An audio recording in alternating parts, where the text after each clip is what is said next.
And good morning, Port Jervis, and welcome to the Port Connects Spotlight Podcast.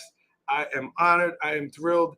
It's not every day you get to spend time with a major leaguer, but I am here with the class of 2000 valedictorian, former major leaguer, possibly going to be a major leaguer again, Rob Semerano. Good morning. Thanks for having me. Good morning, Rob. Thanks for coming back. Rob, a couple announcements before we get started. It is a Port Pride Friday, even though it's a Thursday. No school tomorrow. Oh, nice. Give back snow day, Rob. Very nice. And again, I want to recognize and shout out all of our ceremonies happening, all of our field trips, all of the things that are happening coming down the stretch. A couple more weeks of school, and just a lot of things. So the people running these events put a lot into them. Parents, we're looking forward to having you in the schools and coming to see all these great ceremonies coming up. But today is HBE Leadership Day, and Rob Semerano is here to join us. But Rob's an alum and doing great things. So welcome back. Great to be back. Yeah, good to have you.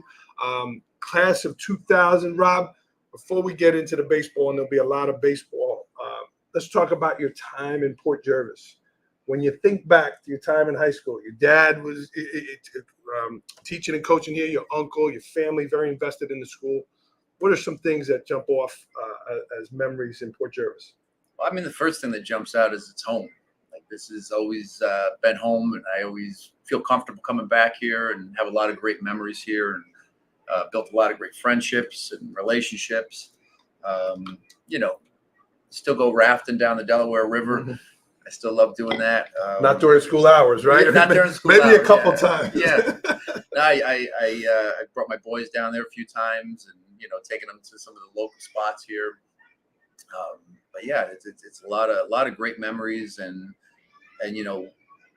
got a lot out of living in this area in terms of just learning, toughness and work ethic, and it's a very it's an interesting town to grow up into, very eclectic, which I loved. Yeah. And there's so many great things happening here now, Rob. I know you're going to take a little tour while you're back. Your uncle, Ron Semerano, told me a great story of your grandfather, that Ron stayed out too late one night, and he was subbing the next day. And his father, Ron wasn't going to go in. And his father, your grandfather, grabbed him and said, if you want to hoop with the Owls at night, you got to wake up with the Eagles and fly with the Eagles in the morning. I like that. Get out of bed. I like that. And I loved it. You talk about grit and all that. How about school? Was school easy for you? You were the valedictorian. Or was it you were home grinding and doing your work and reading? How was the school for you? To be honest with you, I was very blessed with a good memory. I was able to kind of hear things from a teacher, and it just stayed in somehow. I mean, I remember I would take tests, and as I was taking the tests, I could actually see in my brain where the words were in the book that, we were having the test on, and I can see where the teacher was in the classroom when he or she was teaching us that, part of the test, whatever was being tested. And that was all through college. And a lot of my studying really was done with tutoring.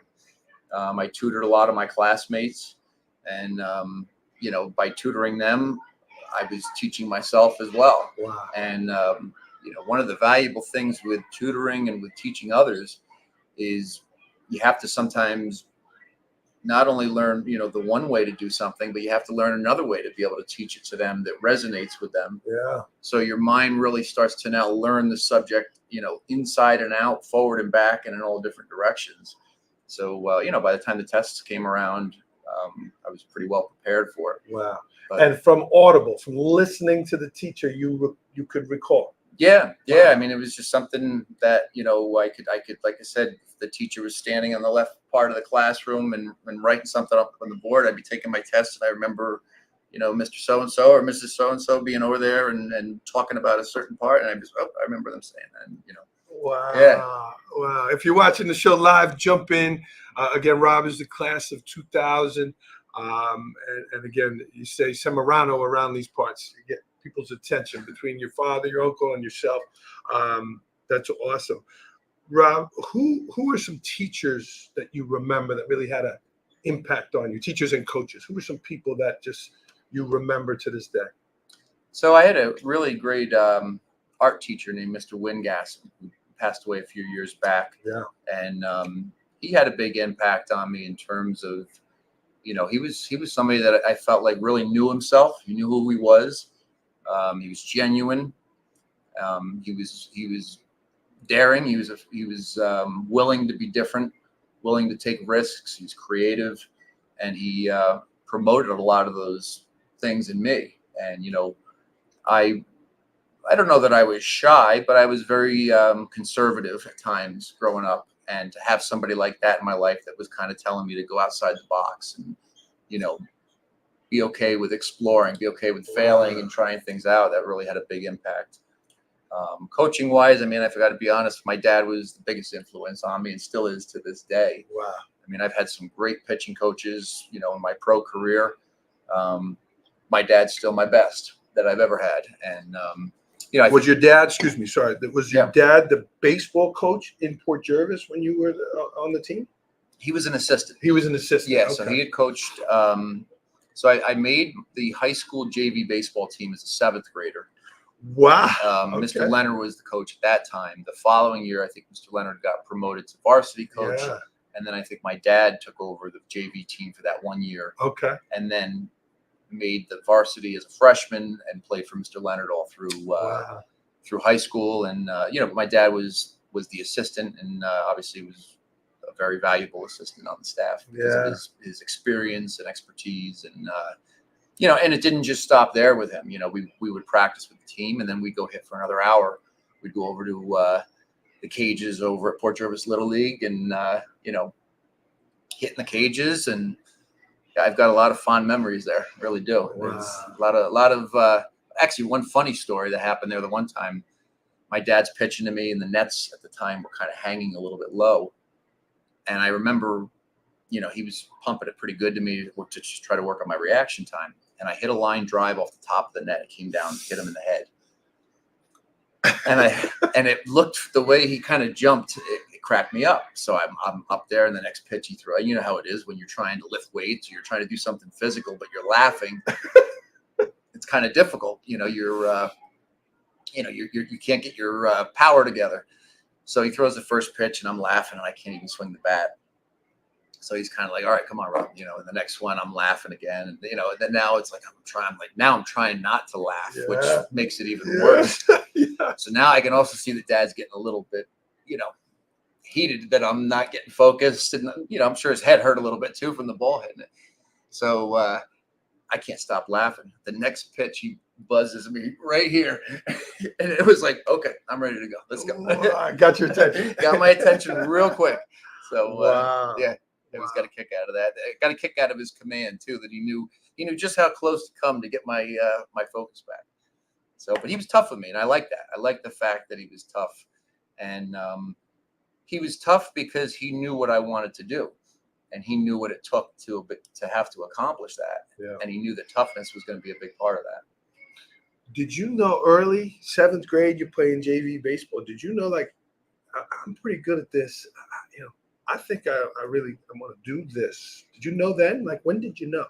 I think early, it was kind of a, ignorance is bliss type thing, where I was so young. I just kind of expected I'm going to play pro baseball someday. Like, it just was like, that's what I'm going to do. Yeah. And just to some degrees, I just kept that with me. And I was always very confident in my abilities. And that's, some of the stuff I'm going to talk about today with the kids, with, knowing who you are on the inside, and knowing what type of tools you've been blessed with that you can put toward any endeavor you want to pursue. And, and I was very undersized as a kid. I was in 7th grade. I was 4'11", 92 pounds, and I'm trying out for our high school JV team. And I had a lot of people, trying to deter me from doing it. And, those are some of those kids are turning into men already, and you're going to try to go compete against them. But I knew that I was good. I knew that I had talent. I know that, I knew that what I had at that time, because of my size, wasn't maybe the explosive strength or power that some of the bigger kids had, but I knew that I could compete if I put the time in. And I ended up passing this state competency test that I had to pass. Yeah, first. they still get that. And then try out for the team, and made the team. And I remember I wore number 1 it was the smallest jersey they had, and the neck of it was like down here, and it said Raiders across my stomach because it was so big on me. Like a belt. Yeah, exactly. Oh my Yeah. God. You remember that? Yeah, I remember it well. Wow. I remember my first game I pitched against Delaware Valley, and as I'm warming up, watching the kids on the other side laughing and talking about how this is going to be batting practice today, and we're going to be all over this kid. Look at how small he is. And I ended up throwing like 6 shutout innings against him, and the laughing quieted down pretty quick. Wow. Rob, again, this is a thrill here, a real honor. Thanks for being here. Say hello if you're watching live. A lot of kids say, I want to go to the pros. I'm a basketball guy. I see kids shooting around. Yeah, I'm going to the league. I'm going to the NBA. It takes a lot to get there. Yeah. Talk to me about the work ethic. Talk to me about the dedication that you put in. Because, yes, you were talented baseball. You realized that early. But there's a lot that goes into it more than talent. Can you talk on some of those points? Yeah. I mean, I think the biggest thing is it has to become a lifestyle for you. That everything kind of fits into that. All your habits, your eating habits, your sleeping habits, who you're friends with. It really kind of, I don't want to say it revolves around your dream, but it all has to kind of fit in with it because there's a lot of things that can take away from that. I had a player, and I'll be honest with you, I had a player a couple of years ago that told me, he was real serious about playing college baseball. And he told me that he had to miss a tournament because now this was a perfect game tournament where there were going to be colleges there. And he said, I have to miss the tournament. He goes, because I'm going to a Sweet 16 party. And I could actually feel the heat like rising. I was like, okay, well, don't tell me you're serious about playing at the next level if you're not willing to miss out on things like that, because you're going to. I remember missing out on a lot of different things, and I would miss out on them all over again to have the opportunity to do what I did. Yeah. I've had people that have asked me, like, do you wish you did this or that? You feel like you missed out. I said, honestly, I feel like a lot of people have missed out in pitching in front of tens of thousands of people. I said, I got the opportunity to do that. And I said, that's what I wanted to do. And you got to be willing to do that. You got to be willing to sometimes go down your own path and know that this is what I really want to do. And there's going to be some, give and take and some sacrifices with that. And you got to be willing to go through that. You can't have everything. It's going to take some work, and it's going to take some giving up of certain things at times. Wow. Rob, going to the minor league, going to college baseball now has really, just grown so much. It has so much popularity. But talk to me about the decision to go to Fordham versus right into the minors. So I mean, I did have a little bit of exposure to pro scouts my senior year. I did have some interest from a couple teams.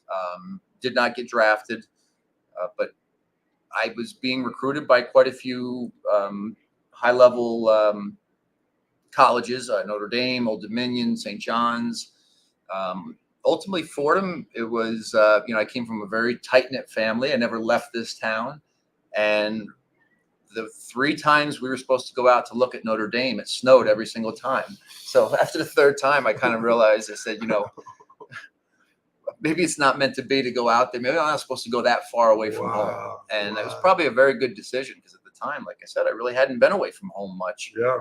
And so I went with the Notre Dame of the East, and I went to Fordham, the good Catholic school in the Bronx. God wanted you there. God wanted me there. He did. And it was, it's a great experience. I love the school. It's a beautiful campus. It also exposed me to a lot of, real life stuff with being in the Bronx and being, having access to Manhattan and a lot of different cultures and, you get some street smarts from it, which is a positive thing for whatever endeavor you're going to pursue in life. And I mean, I loved my time at Fordham. I really did. Wow. Yeah. And you were pitching. Well, actually, I got a full ride there as a shortstop. Oh, wow. Yeah, I was a shortstop in high school, and I played there my whole freshman year as a shortstop. We had, I think it was 7 guys go down with arm injuries, pitchers, my freshman year. So they were basically recruiting fielders to kind of come in and eat up innings. And I had one of the stronger arms on the team, and I got up on the mound and said, "Oh, I'll throw." My dad was a pitcher. I said, "Yeah, I'll give it a shot." Did okay. I mean, I was a thrower at the time. I wasn't a pitcher. So Yeah. there was, there were certain fastballs that I would throw by guys where you get a wow kind of response, but didn't really know how to pitch just yet. But then it was that June after my freshman year, I went to an open Philadelphia Phillies tryout in Scranton Wilkes-Barre, which, the Yankees are there now, but at the time the Phillies were there. And on the way to the tryout, I had said to my dad, I said, I'm going to go as a pitcher today. And I got up on the bump and I hit 89 miles an hour. And I remember the scout there saying to me, because the type of arm you've got, he goes, I think you have a real future getting drafted as a pitcher. Wow. And started pitching that summer more consistently. And the coaches at Fordham wanted to make me a pitcher, and the rest is history. Wow. Yeah. So all your time in Port, did you pitch at all? Very little, very Wow. little. A few times. Matter of fact, it's funny because I made the seventh. When I was in seventh grade, I made the team as a pitcher. Okay. Yeah. So I had a background with pitching. Threw a lot of strikes, and I think I went 3-0, and I think I had a 0 ERA. I had one at bat as a seventh grader, and I batted 1,000. I got a base hit up the middle. So I always brag about that I batted 1,000 as a seventh grader. But it was only 1 for 1. But yeah, then as I started to get into hitting more, I kind of veered away from pitching a little bit, and did it sporadically through high school. Matter of fact, the way I made the high school team again was as a pitcher my freshman year. And I still remember my very first game on varsity. I was called up to pitch against Monticello, and I threw 5 no-hit innings against them. I ended up going 6 innings total. It got the win. And but then again, my passion was hitting and playing shortstop. So that's what I pursued mostly in high school. I came in and closed a few times. And actually my senior year, I remember I had injured my left wrist on a play. I kind of was playing against Delaware Valley, and I made a play in the hole and kind of did like almost one of those Derek Jeter where you jump in the air. And when I came down, I landed on my wrist and sprained it pretty badly. So I couldn't play. And we're playing against Minisink Valley. And I remember our team had just kind of like, we're beating them, running out of steam. And my throwing arm felt great. And I just got up behind the bench and started throwing with a catcher because I wasn't playing. So your left hand's busted. My left hand, I was all bandaged up with tape and everything. And I just started throwing to the catcher, and Mr. Leonard turned around, and basically it was just like, can you go in? I go, hell yeah, let's go. Let's do it. So I came in with runners on second and third and nobody out. And I remember just coming in throwing smoke. And then one kid tried to bunt, and he missed the bunt, and the catcher tagged him out. I struck the next 2 guys out. And really, I really feel like that kind of planted the seed in me that, I went in there for an inning and had such an impact on the game in that one inning as a pitcher that it kind of planted a seed before I went to college that, hey, I think I might want to do this pitching thing because it's really, you can have a much bigger impact on the game, which is pretty cool. It's interesting to hear you talk about that. You hear all these young kids, they're pitching, and then by the time they're in college or older, whereas maybe you didn't have that great focus on the pitching, you were just playing baseball. Yeah. And then it was older, your body was stronger, you were built, and then you added it in. Wow, yeah. that's great. I hear some of these kids that are throwing, 95 in high school, and I didn't hit 80 miles an hour until fall of my senior year. Wow. And it was like once I hit 80, then by spring of my senior year, I would hit 87. And then by the next summer, I was hitting 92. Wow. And then it just kind of took off from there. Wow. Yeah, but I think that's part of it, is it kind of was a little more of a natural progression versus like a phenom, that's throwing 90 miles an hour at 16 or something like that. Rob, I want to bring it back to Hans. Listening to you talk baseball, the strike zone, shortstop, they're all exact. Yes. You got to hit the spot.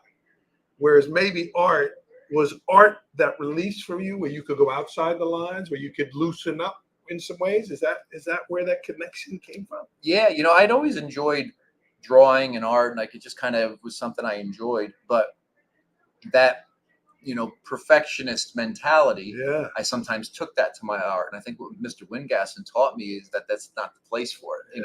That when you're, I love it. That, if I'm going to draw this microphone here, that don't look at it as a microphone, just look at it as what you see and draw that and whatever, and it really does add a lot more feeling to the art, because you're actually kind of, it kind of sounds abstract, but you're drawing kind of what you feel on the inside with the object versus, okay, this is a microphone and a microphone is supposed to look like this. You kind of get rid of all that. And it's important to, I think, strengthen that part of your brain, because, it does help you with other endeavors that are exact, like pitching. I remember one of my dreams was that, obviously I wanted to be a baseball player, but I had also thought about being like an architect. And I remember, talking to him and saying, I don't know if I should, I've done art my whole high school career. And I said, but there's an architecture class that if I take that, I can't take art. And he goes, my advice would be to stick with art. Because if you build the creativity, he says, you'll learn all those other things. You have a very mathematical mind that'll figure out the rules. But keep that creativity of, what a beautiful building would look like, and then you add those rules to it. And it was good advice. I love it. I love this. It's amazing, the art and the exactness. I mean, baseball is literally a game of inches. Precision. I mean, precision and wow. Yep. All right, let's talk. I know you got a big speech coming up here. I could talk to you all day. Baseball and your journey here. Again, you made it to the big leagues. Talk to me about how that happened. You're at Fordham. Was it something you were going to pro tryouts? How did you? So it was really the summer of 2003, which was the summer between, the summer before the year I got drafted. Okay. I really wasn't on too many teams' radar because I just, like I said, just started pitching, and I was a hard thrower, which got some attention, but I didn't have great command yet. I didn't have a secondary pitch. So that summer, I remember I'd pitched a game up in Connecticut. And there was a scout from the Major League Scouting Bureau there that saw the way I pitched it through, like, I think a one-hitter. And he said, I'd like to invite you to a Major League Scouting Bureau workout. And it was on my dad's birthday, June 26th. And drove all the way down to, where it was Long Island. It was where Sandy Koufax is from, Long Island. I can't think of the name of the town right now. Not a bad connection. Yeah. So he says, we'd love to have you come pitch. There's going to be, 27 major league teams there. And he goes, I'd love them to show, you to show your stuff. So it was just one of those days. I went down there and it was hot out and I felt loose. I felt good. I felt confident. And I could tell when I was warming up in the bullpen, the ball was getting there with a little bit more zip than usual. And I got out on the mound and, the first fastball I threw to a hitter, it was in the glove when the guy was swinging. So, I worked on all my other pitches in the bullpen, but my catcher back there just kept going like, because I was just blowing it by them. And I think he could also hear the scouts behind him. And I think the hardest I'd been clocked at that point was like 93. And I don't think I threw any breaking balls in front of the scouts. I threw nothing but fastballs. But I was just, by the end, I was just rearing back and cutting it loose. I know they got the thing. They're looking. You don't know what the number is. You just felt good. You did not a number in the front. No, the hitters were telling me that the number was high. By their swings. Looking back at you, like, damn. So, but anyway, I found out I was sitting 95 miles an hour. I touched 96, and it went from 0 teams interested in me to 27 major league teams reaching out to me. And, and then you do these different things where they take personality tests and they try to learn who you are, because they're gonna, when they're thinking about drafting you and investing money in you, they want to make sure they're getting the full package. So that kind of happened throughout it was technically my junior year, but it was my 4th year there because I redshirted 1 year because I had Tommy John surgery. But yeah, so going into my last year, there was a lot of attention that I was going to get looked at by scouts. And my first 2 outings of 2004, which is the year I got drafted, were horrible. I think I had something like it was like one of those like 72 ERAs or something like that. I just did not pitch well at all. Wow. And but I think God had me go through a lot of different things so that I could do what I do now, which is teaching young players. And I can't tell you the number of young players that start a season off poorly, and I'm able to use that story now. That hey, I had a horrible start, and 4 months later, I was getting drafted by the Oakland A's. And it's about perseverance. It's about resiliency. It's about still having that confidence on the inside of what you're capable of doing and being able to put the past behind you a little bit. And okay, it's on to the next game now. Yeah. And then getting that call. Matter of fact, this Saturday, June 8th, will be the 20-year anniversary of me getting that call. So, wow. Yeah. Oh my God. So did you left Fordham and then bam, you're in the minors for Oakland? Yeah. So I got the call on June 8th. It was pretty cool. I got the call from the scout. I was listening to it online, and then I signed with them on June 10th. And then I think I was reported down there somewhere around maybe the 16th or so, down to Phoenix, Arizona, to the spring training site. Couldn't have gone any further away from Port And that's exactly it. It was like, I went to Fordham to try to be somewhat close to home. And, I had the Yankees interested in me. I pitched in Yankee Stadium the year before. I had the Mets interested. I pitched at Shea, pitched at Fenway. So I'm thinking all these Northeast teams. And then who drafts me with the Oakland A's, and they sent me down to Phoenix. Furthest away. And I don't know if you've ever been to Phoenix in the summertime, but it's a little warm. They call it the Fire League down there, the Arizona League. Yeah. Oh, wow. And it averaged, no joke, it averaged 112 degrees every day. Wow. And the one day it got up to 122. You're playing at night, right? You can't play during the day. You either played at 10 o'clock in the morning or 7 o'clock at night. Wow. Yeah, the middle of the day, you try to stay in air conditioning. And this was this the Billy Bean era? Yeah. Like Moneyball, all of that? Absolutely. Wow. So the movie Moneyball took place, it's chronicling the year of 2002. Okay, yeah. You're right. I was drafted in 2004. So a lot of the guys that, they drafted in that 2002 draft, I played with, a lot of those guys. Wow. Yeah. Well, you go back to efficiency, exact, on base, but all of the things he talked about in the movie. Wow. Yeah, that he was very big in trying to find value in players that maybe other teams didn't find. So, your value when you get signed is based on demand. So if there's not a lot of teams demanding you, but you have value, he can get you and help you help the team win, but not have to pay too much for you. Yeah. And that for me, it was the fact that I was such a new pitcher at the time, and I really was converting to being a pitcher. But they could see the potential in the arm, and they offered me a shot. Wow! Yeah, wow! I'm getting goosebumps thinking it, Rob. I've watched every movie. Field of Dreams, For the Love of the Game, all of them. The sound of the guy running on the field, the grass. Like, I'm the kid that remembers going into Shea. Like, oh my God! 86 Mets. I'm 11 years old. What was it like when you got there? So my very first game in pro ball that I ran into a game, and so the Arizona League in rookie ball, there's more players in the stands than there are fans. There really aren't a lot of people that come watch it. But the next year when I got called up to A ball in the Midwest League, I'll never forget my first game coming out of the bullpens. I was in Cedar Rapids, Iowa, and you talk about remembering everything about it. Yeah. I remember the pitcher that was on the mound. I was always a late inning reliever. The pitcher that was on the mound was getting in trouble. And of course, we're on the road, so they do everything they can to try to, get in your heads. And I remember they played the song "Help" by the Beatles. That was the first song I jogged into. And I just remember just feeling the adrenaline of, man, I'm in front of people now. I'm throwing in front of some big crowds. And then, and then the day in 2009 in spring training when the Astros called me up to a big league game, that was incredible. I mean, I'm sitting there in the left field bullpen, and I'm 25 feet away from Chipper Jones playing third base against me. So it was pretty cool. Wow. Yeah. Wow. So 04 to 09, you 5 years before you got to the show. Yeah, that was that was my one shot there. I was warming up in the bullpen. I almost got into the game, and the pitcher that I was warming up to come in for ended up rolling a double play ball and got out of the inning. And I remember Bert Hooten. I don't know if you remember Bert Hooten.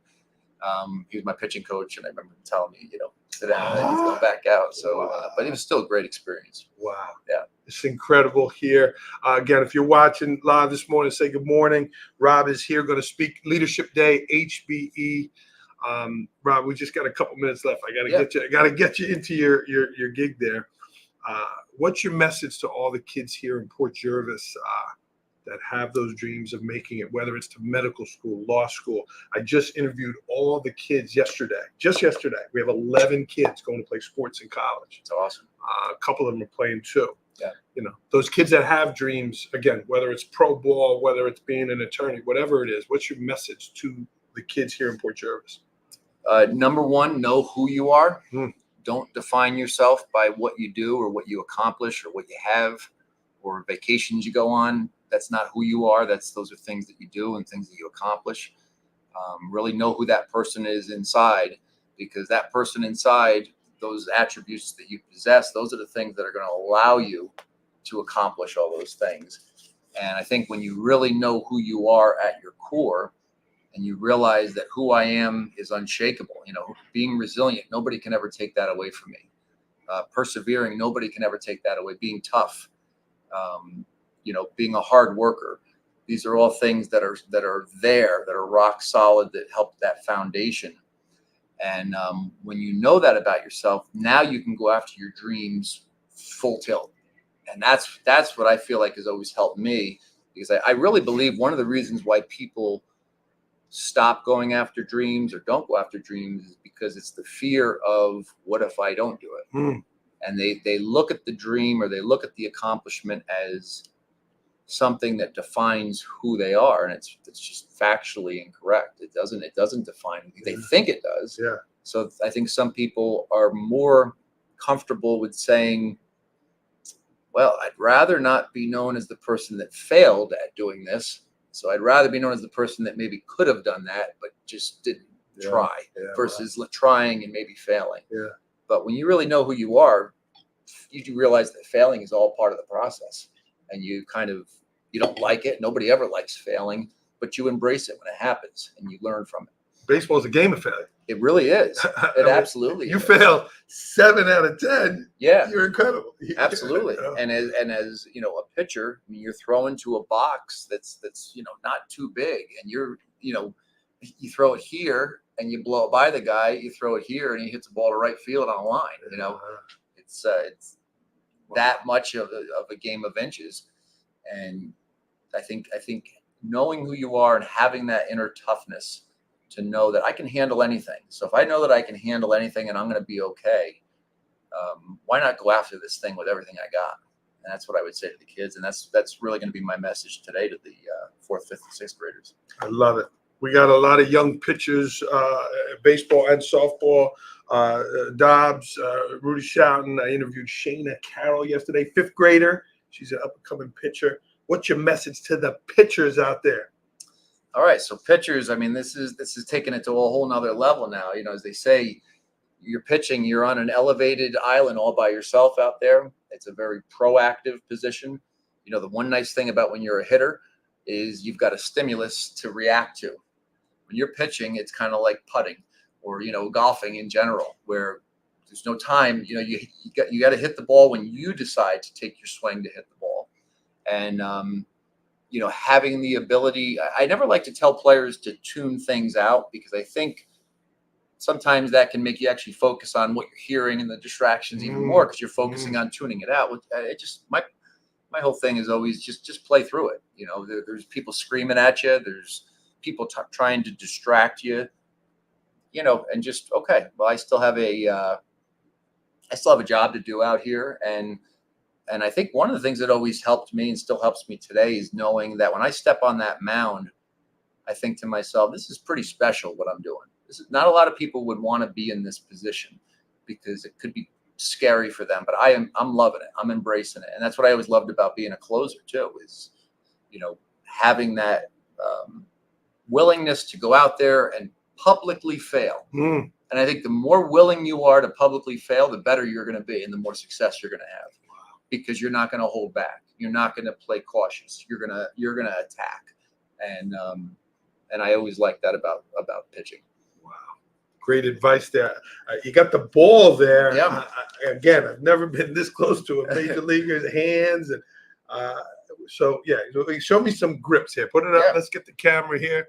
What's that? So this is my 4-seam fastball. Look at your hands. That's a 4-seam fastball. 4-seam fastball. It's called a 4-seamer because the spin axis of the ball runs that way.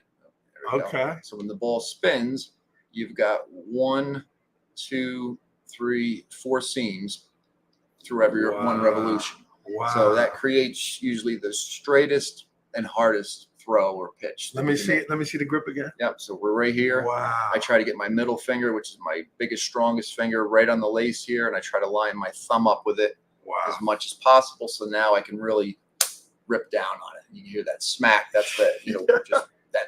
I've got very strong hands and fingers. I can see your fingers. And that's where I get a lot of velocity from. Wow. Show me another. What's so another we got a 2-seam fastball, which is this way. Oh, now you totally run this different. Yeah. Yeah. So now the spin axis runs this way through the ball. So when the ball spins, you've got 1, 2 seams. And as you can see, these are not equidistant like the 4 seams. Yeah. So because of that, it causes the ball to move a little bit. So you see guys with 2 seamers, they have a little bit of run or they have a little sink. You have a sinker. That's what a good 2-seam fastball is. It sinks. And you're getting the grip, but you're covering. No one's seeing that. Yeah. So here's the glove here. You're trying to, here, and that's why as a pitcher, you kind of want to close back glove like this so they can't see anything as opposed to like an H-web or a single post I-web or something. And, and sometimes you'll mess with the hitters a little bit that, let's say every time you grab your fastball like this and you find that maybe that you dig a little bit more on your curveball. So every once in a while you dig a little bit more on your fastball to maybe get them to think you're throwing a curveball. That's where they talk about tipping pitches. Yeah. Huh. So, I throw like a spike. It's really like a slurve. It's kind of combination of a slider and a curve. A slurve. And if you look at this finger here, my right finger, it's got a little wonkiness to it. My freshman year when I was a shortstop at Fordham, got a ground ball and my throwing hand was a little too relaxed and the ball came up and it jammed my finger and ruptured a tendon here. Yeah. And at the time I was the starting shortstop as a freshman. I got a full ride there. So I didn't want to say anything to anybody. I didn't want to lose my spot by going to the trainer. So I just played through it. Oh, I my could see God. my finger was all messed up. And the trainer, later on, I had told him about it. And it was, weeks later. He says, you realize, because if you just came to me that day, because I could have put a splint on it and the tendon would have reattached and your finger would be straight. But, it never straightened because the tendon ruptured. But they kind of did actually give me a little bit of movement on my 2-seamer, and it kind of made it easier for me to spike it. So it worked out in the long run. But this is a so we just turn it this way. We got a spike curve where you're pulling down on that lace just like that to get that ball to tumble, and it's basically a reverse 4-seamer. And then a slider, you're getting a little bit more out, and it's more of it's like a gyro spin to it. And I get a little bit more over mine where it's a little bit more of like that hard slurve movement. Wow. Then we go to a split finger fastball right here. Wow. Where you're just letting it eat, throwing it as hard as you can. It looks like a fastball coming out. You can throw a fastball with your fingers spread that much? Yep. How does the ball not fly out of your hand? Well, that's why you got to practice. It can. And it's a very, wow. It is a tougher pitch to command, to pinpoint. So it's usually a swing and miss pitch. So it's something where you kind of throw it, low in the zone, maybe right in the middle of the zone, and you're hoping to get them to chase it. And you'll see big leaguers chasing split fingers in the dirt, and because it, as David Cohn said, pitching is all about throwing strikes that look like balls and balls that look like strikes. So if I can make it look like a strike long enough, even though it's going to be a ball, I may get a swing on it. So and that's the difference between being a thrower and a pitcher. Exactly.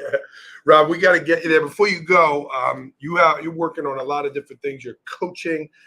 You got a lot of things happening, but you've also got a pretty cool invention out there. You and your dad, Semerano Mounds. Can you talk to me about that a little bit? Yeah. So my dad and I have a patented invention, and it's a playable mound frame that can be put in all size pitchers mounds, 46-foot mounds, 50-foot mounds, 46 and 50 conversion mounds. And when you say that, when the distance, that's from the front to the back. Yep, from the front of the rubber to the back tip of home plate. That big, 50 feet. Well, that's the distance. Oh, the distance. Yeah, but each mound is different because the height and the slope of the mound changes when you have the distance change. Got it. So we have mound frames for as well as the 60 feet 6 inch mound. major league size mound, high school mound, college mound. And yeah, we've had, I don't know exactly how many, but quite a few put in all over the country, including last summer, right around this time. Nolan Ryan's company, RS3, invited us down to Texas to put one in at St. Edward's, and they wanted to basically see it as a proof of concept. They love the product, and they've fully endorsed us. And wow. Yeah, so we're if Nolan Ryan's saying it's good. No, that was pretty cool. And you know, his son Reed, and that was kind of where the connection came. Reed Ryan was my owner of the Corpus Christi Hooks when I was with the Astros in AA. Okay. So I reached back out to him and told him about the product, and he put it in front of his company and his dad, and they loved it. Wow. Yeah. So where if we got baseball people watching, Vinny Malzahn, a baseball guy here in Port, where can they get more information on that? You can go to SemeranoMounds.com. Okay. Or you can, call me directly at 914-850-5960, and give you all the information on it. We come in and give you a free estimate as to what it would cost to put in the new mound for you. And we do everything soup to nuts, between laying the frame down and putting the material around the mound and making it really a mound just like the pros. That's awesome there. Teaching on so many levels, Rob. I appreciate you coming. Yeah, He had a long drive early me. This morning. He's here, HBE, going to be around Port Jervis today. Class of 2000. Valedictorian, high athletics, connections with the arts. I mean, you talk about combining it all into excellence. It's incredible. It's really, Thank you. Congratulations. Thank you. Yeah. Good luck. Yeah. Rob Semerano, everyone. Rob, before we let you go, Port Pride is throughout. I forgive you for wearing a blue shirt today. I don't know. You didn't get the dress code message. Yeah. But I asked about it too. They said, no, just dress casual. You didn't ask the right person. What does Port Pride mean to you? Again, to me, it's really embracing the fact that this is home, and embracing all the things that I learned here and the experiences I had here. And I really think that perseverance and that resiliency, this was not a sugarcoating town. Yeah. This was a town that shot it to you straight, which I like. And I think that's something that helped develop me. I had parents that were like that. I had grandparents that were like that. And I'm very proud of that. And that's what Port Pride means to me. We're going to sign off here on the podcast. We're going to get Rob to his speaking gig here, his starting pitching debut here at the HBE. Rob, how about a go Port before we go? Can you give me a go Port? Hell yeah, go Port. All right. Have a great day, everybody. We appreciate you, and certainly enjoy these warm days here. We're going to sign off. Thanks, Rob.